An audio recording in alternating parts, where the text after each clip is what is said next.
আসসালামু আলাইকুম রহমতুল্লাহ। Welcome back to my channel Hasi home cooking থেকে আমি হাসি ইসলাম বলছি। আজ আপনাদের সঙ্গে শেয়ার করব কলার পাতা দিয়ে তালের পিঠার রেসিপি এবং এক মজাদার রেসিপি। আর আমার ভিডিওটি যদি আপনারা প্রথম দেখে থাকেন, আমার চ্যানেলটি সাবস্ক্রাইব করে পাশে থাকবেন এবং একটি লাইক দিয়ে সহযোগিতা করবেন। চলুন রেসিপিটি শেয়ার করি। আমি পিঠা তৈরি করার জন্য প্রথমে নারকেল ভেঙে নিয়েছি। এখন আমি এই নারকেলগুলো একটি নারকেল কুড়ানির সাহায্যে নারকেলগুলো কুড়িয়ে নিব। আমি সবগুলো নারকেলই কুড়িয়ে নিয়েছি। এখন আমি পিঠা তৈরি করার জন্য চাউল নিয়ে নিব। আমি 3 কাপ পরিমাণ চাউলের গুঁড়ি একটু কড়াইতে ভেজে নেব। চাউলের গুঁড়ো ভেজে নিলে এই পিঠাটা আর ফ্লেভারটা খুব সুন্দর আসে, খেতেও মজা লাগে, তাই আমি একটু চাউলের গুঁড়া ভেজে নিলাম। এখন আমি 2 কাপ তালের মধ্যে 2 কাপ চাউলের গুঁড়ি এবং 1 কাপ নারকেল দিয়ে দিয়েছি। এখন আমি 1 কাপ পরিমাণ চিনি দিয়ে দিব। চিনি যে যেরকম মিষ্টি খান সেরকম ব্যবহার করবেন। আমি 1 কাপ পরিমাণ চিনি অ্যাড করলাম। এখন আমি সব কিছু ভালোভাবে মিশিয়ে নিব।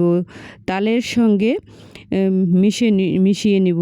ডোটা একদম পাতলাও হবে না এবং বেশি ঘনও হবে না, মোটামুটি ভাবে রেখে দিবেন।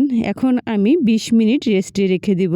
এদিকে আমি কলার পাতা রেডি করছি।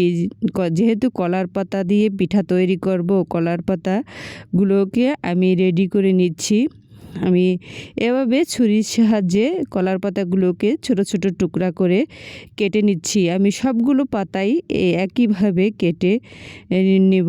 আমি সবগুলো পাতাই একইভাবে কেটে পরিষ্কার করে নিয়েছি। এদিকে আমি একটি পাতা নিয়ে বেটারগুলো এইভাবে হাতের সাহায্যে পিঠা তৈরি করে নিচ্ছি। এভাবে করে পিঠাগুলো তৈরি করে নেবেন।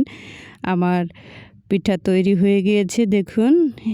আরেকটা পাতা দিয়ে ঢেকে দিলাম। আমি সবগুলো পিঠাই একইভাবে হাতের সাহায্যে পিঠাগুলো তৈরি করে নেব। একটা পাতা দিয়ে আর একটা পাতার উপরে ঢেকে দিতে হবে। এদিকে চুলায় তাওয়া দিয়ে গরম হলেই তার উপরে পিঠাগুলো দিয়ে দিচ্ছি এবং অবশ্যই চুলার হিট লো আঁচে রাখবেন, তা না হলে পুড়ে যাবে আর ভিতরে কাঁচা থাকবে। এপিট ওপিট করে 2 বার উল্টে দিয়ে পিঠাটা তৈরি করে নেবেন, তাহলে ভিতরে কাঁচা থাকবে না। আমার পিঠা তৈরি করা হয়ে গিয়েছে প্রায়। আমার পিঠা হয়ে গিয়েছে, এখন আমি তুলে নিব। দেখুন পিঠাগুলো কত সুন্দর হয়েছে, কালারটা কিন্তু সুন্দর এসেছে। সবগুলো পিঠা আমি একইভাবে ভেজে নিয়েছি। আর এই পিঠাগুলোর যে একটু পোড়া পোড়া ভাব দেখছেন, এই পিঠাটার এই পোড়াটাই বিশেষত্ব, খেতেও খুব মজা লাগে।